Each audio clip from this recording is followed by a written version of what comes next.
coming off of pit road.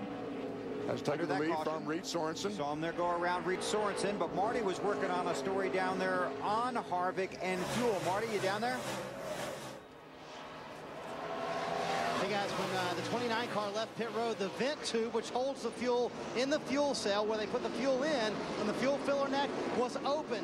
And it popped back into place as they left pit road. The concern, though, is they lost about half a gallon of fuel in the 29 car. And when you're racing to the end on fuel mileage, you need every ounce you can get. So they think they have enough, but the green-white checker, now that may be a question. Wait a minute, Marty. I thought I saw some fuel coming out of that car in the S's. And it may not be shut. It may not be shut. They asked us to get a shot of it, but it looked shut when we showed a shot of it during commercials. So they thought they had it fixed, but it may not be the case. Looks. Oh. Looks like Mark. Yep. Gosens again. Guy Mark. Yeah, I'm flying. Almost the wheel coming up the S's here. Full course yellow.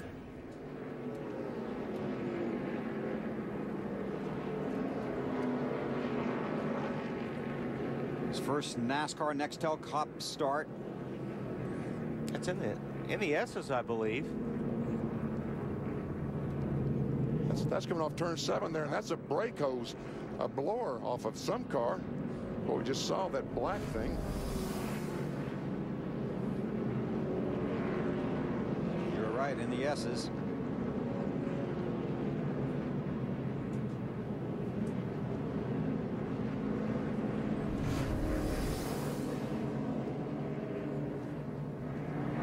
So under caution again, Greg Biffle returns to the track. Biffle currently scored 43rd, 16 laps down in the AMD at the Glen. We've been coming to Watkins Glen for a number of years, long time now, and this is one of the most beautiful weekends we've ever had here. Weather has been spectacular, and the people up here, they've always treated us great. Now, it's not treating Kevin Harvick very good right now. Watch this. Been a little moisture in the air over here in the S's, and that would be fuel coming out. As Marty reported, you can see the fuel coming out of the overflow there, and he's losing a lot of fuel right there, BP. There's simply a little flapper valve in that vent tube that when they leave pit road is supposed to go shut, so it keeps the fuel in the tank. Not happening. And that's uphill. You can see the issue there. Marty? See how concerned the 29 team is. How worried are you about losing that fuel, Todd? Well, if we could calculate how much we lost. Can you get out there and catch all that? Yeah, or can plug it off. Honestly, we're 3 gallons to the good, so it's according to how much we lose as to how, how much we're going to have. But obviously, we keep having these cautions every 3 laps like we have for the whole race, then we're going to be really to the good. But, it's just a gamble on how much we've lost at this point. Is there really anything Kevin can do to make that not happen? Nothing he can do, is there? Nothing. As it burns off, it's going to go away. On the restart, we reminded him, and obviously just not to jerk it around, swerving around as much as he can under caution, but racing is racing. He's got to go as hard as he can go. So obviously it's just cross our fingers and hope from this point on. They played the race perfectly thus far. Now they just have to hope for some more caution laps. Thanks, Marty. We'll be watching that on the restart as well. Take a look at our Craftsman pit summary. This is going to be a mess. Yeah. Tony Stewart comes out 14th, Gordon 17th, Newman 13th, and Kyle Busch about 38. And other guys use different pit strategy. Mark Martin is scored 17th, didn't take tires. And some other guys use different strategy to try and make up ground as well. The 99 car, I believe, Carl Edwards might have just fuel only.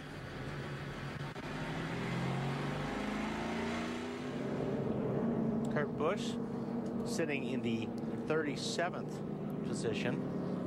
Had to restart at the tail end of the field after coming down pit road when it was closed, and he's an emotional kind of guy. Kurt, I don't know what to say, man. I'm doing all I can. I'm about in tears here. We were already committed to the pit anyway that lap. We were coming in. I don't understand either, man. Hey, you wouldn't hit the barrel. Crazy. I'm arguing the case. I'm sorry, Kurt. I think I'm upset now. I wasn't before. Don't worry, I got the upset part covered, believe me. Got to try and keep your driver calm down there. Yeah, well, I don't know if you want to keep him calm down or not. He's pretty mad right now. Sometimes you do your best driving when you're mad. Here's on board with Boris. So Saw the set heads here at the track this morning, about 400 strong. Rooting for Boris here at the Glen.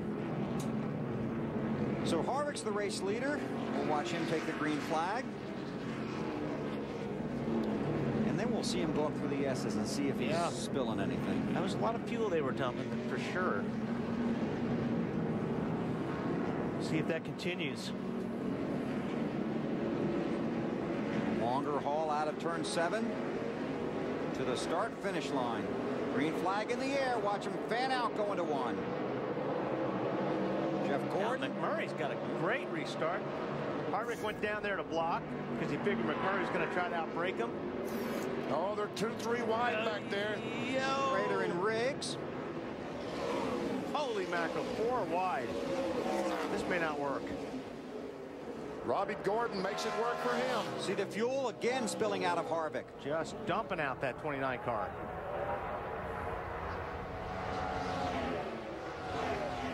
Tony Stewart making a run on Boris Said. And the 26 car almost had the lead in the inner loop. Oh, big crash.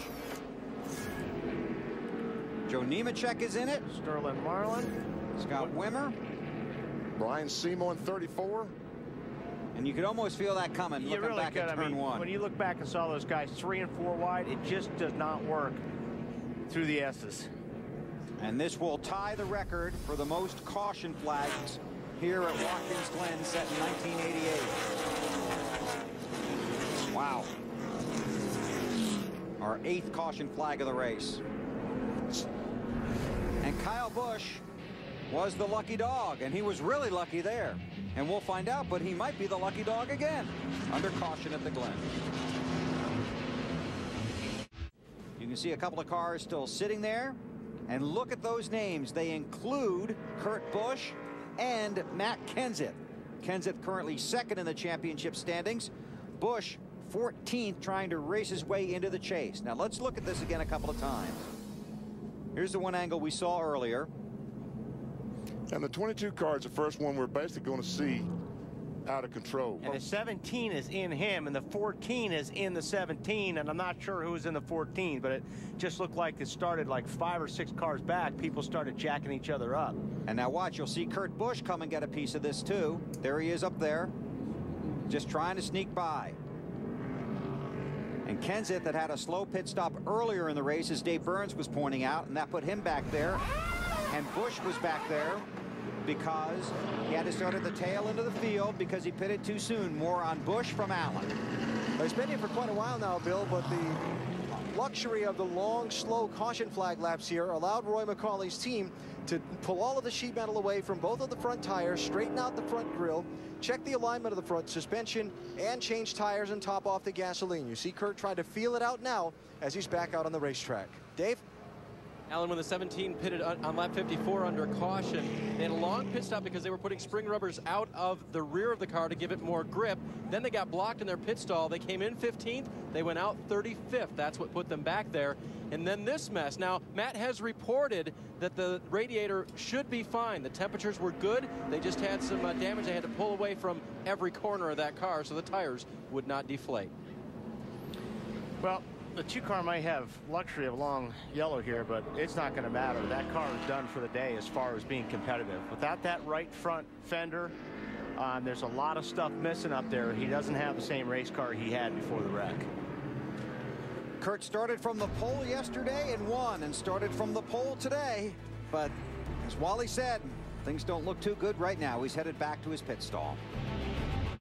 Here are the championship standings as they run here at the Glen with 25 laps to go and 4 races after today before the cutoff and the chase for the next Nextel Cup championship begins. Tony Stewart picking up a couple of spots. Denny Hamlin's been up and down throughout the day. Kyle Busch in that 6th spot. And Earnhardt Jr. to 10th. Real close, you can see from 10th to 11th right there. Yeah, but that's, and now the guys 12 on back really starting to lose some big ground.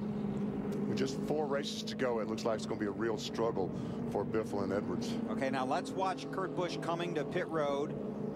Real speed. You see his crew working on the damage. Here he is before when the caution came out. See him